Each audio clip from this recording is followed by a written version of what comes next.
मी देखील तो निर्णय नुकताच समजून घेतलेला आहे. आमची त्या संदर्भात तयारी आहे.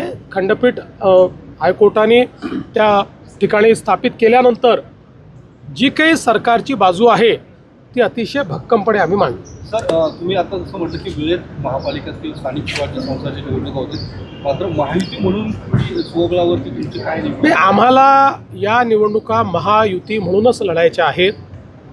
आम्ही तिघंजणं एकत्रित आहोत. आमची महायुती आहे. अपवादात्मक काही ठिकाणी, कारण शेवटी कार्यकर्त्याची निवडणूक आहे, तर मग कार्यकर्त्याच्या निवडणुकीमध्ये जिथे खूप तुल्यबळ असतं तिथे खूप जागा सोडता येत नाही, दोन्ही पक्षांच्या अडचणी असतात. तिथे अंडरस्टँडिंगनी आम्ही वेगळे लढू.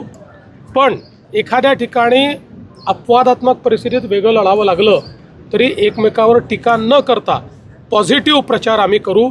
पण शक्यतोवर जेवढ्या जास्तीत जास्त ठिकाणी महायुती करता येईल त्या ठिकाणी महायुतीच आम्ही करू. कार्यकर्ते फार रिलक्टंट दिसत आहेत सर. संधी कमी मिळतील, सगळे एकत्र लढले तर फेअर अँड फाईट इलेक्शन. कार्यकर्त्यांचं स्वाभाविक आहे, त्यांना त्यात दोष देता येत नाही.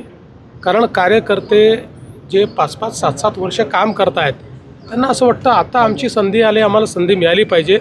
हेच अंडरस्टँडिंग आमच्या तिघांमध्ये आहे. म्हणून आम्ही ज्यावेळेस बसलो त्यावेळेस हे सांगितलं की स्वाभाविक युती जिथे होऊ शकते त्या ठिकाणी स्वाभाविक युती केली पाहिजे. जिथे कठीण आहे तिथे वेगळं लढल्यानंतर पोस्ट पोल आम्हाला एकत्रित येता येईल. पोस्ट पोल मात्र म्हणजे जिथे युती एखाद्या ठिकाणी अपवादात्मक झाली नाही तरी पोस्ट पोल आमचं अलायन्स असेलच. सर, एक दुसरा महत्त्वाचा मुद्दा होता. नाशिकमध्ये गोपीचंद पडळकरांच्या रॅलीमध्ये लॉरेन्स बिश्नोईचे होर्डिंग्स झळकावल्यामुळे मला सकाळी गोपीचंद पडळकरांनी त्या संदर्भात सांगितलेलं आहे आणि मी त्यांना सांगितलं की तुम्ही स्वतः या संदर्भात पोलिसांना सांगा आणि त्याच्यावर कठोर कारवाई करायला लावा. हे लॉरेन्स बिश्नोई वगैरे असे जे काही क्रिमिनल एलिमेंट आहेत हे कुणाच्या रॅलीत दिसणं, त्याचं महिमामंडन करणं हे सहन होणार नाही. आणि ज्यांनी त्या ठिकाणी त्याचे पोस्टर फटकवले असतील त्यांच्यावरही कारवाई होईलच. सर, पुण्यात पण जो